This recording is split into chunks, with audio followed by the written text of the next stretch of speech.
Je m'appelle Candice Malliot et je vais vous présenter le travail de recherche que j'ai effectué au sein de l'équipe 10 du CR-SINA. Ce projet a été encadré par David Chiron et Agnès Aubry et le but de ce stage était de mettre au point une stratégie d'invalidation d'un gène d'intérêt via CRISPR-Cas9 dans le modèle du lymphome B. Le lymphome à cellules du manteau est un cancer des lymphocytes B matures.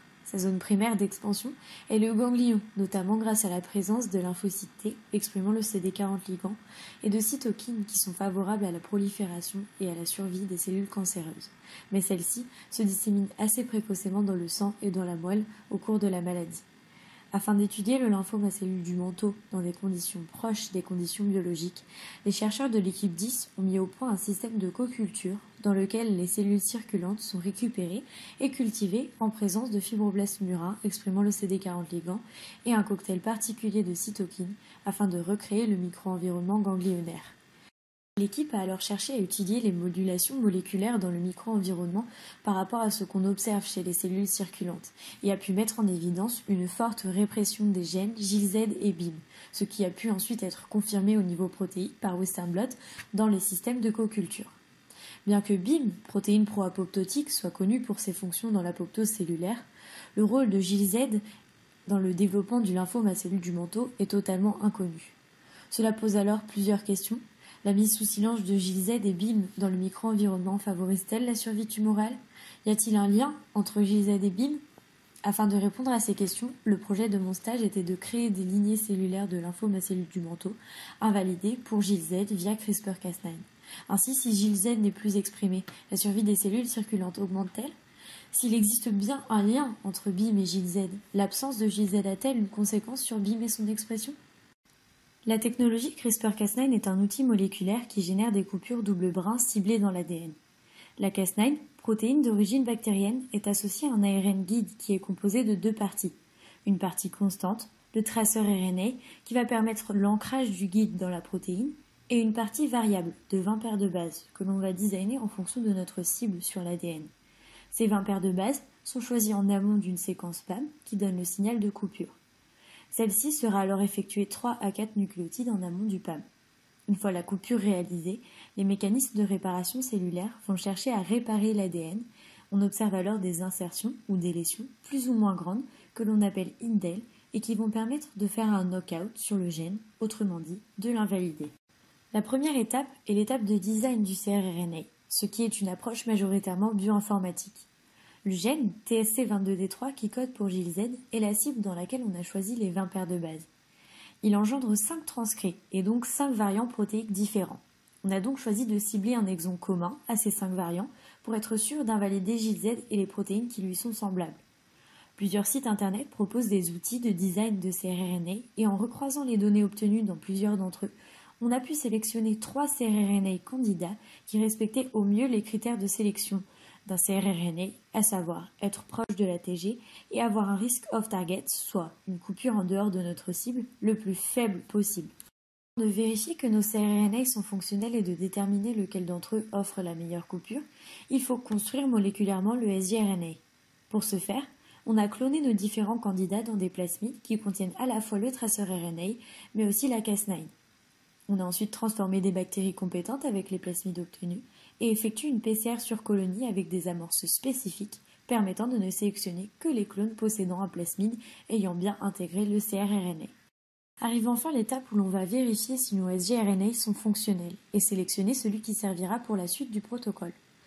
À partir des clones bactériens sélectionnés précédemment, on va récupérer les plasmides contenant les sgRNA par mini-préparation d'ADN.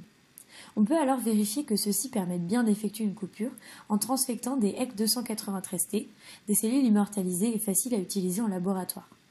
La machinerie cellulaire va permettre l'expression du sgRNA et de la Cas9 qui va alors effectuer sa coupure. On extrait ensuite l'ADN génomique des HEC pour effectuer le test à la T7E1 qui va permettre de révéler la présence des indels et donc les coupures effectuées par la Cas9. Le test à la T7E1 est simple. On fait d'abord une PCR pour amplifier les zones supposées de coupure. Puis on utilise un système de chauffage qui va permettre d'effectuer plusieurs cycles de dénaturation et renaturation de l'ADN, de façon à ce que, si on a un allèle wild type et un allèle indel, un brin wild type et un brin indel puissent s'hybrider, formant alors un hétéroduplex, c'est-à-dire une sorte de petit bombement dans l'ADN. La dernière étape consiste finalement à ajouter aux différents mix l'enzyme T7E1 qui est chargée de digérer ces hétéroduplex. Ainsi, en faisant migrer les résultats par électrophorèse, on peut observer l'ADN non digéré par la T7E1 et l'ADN digéré qui représente donc l'efficacité de la Cas9 associée à nos candidats.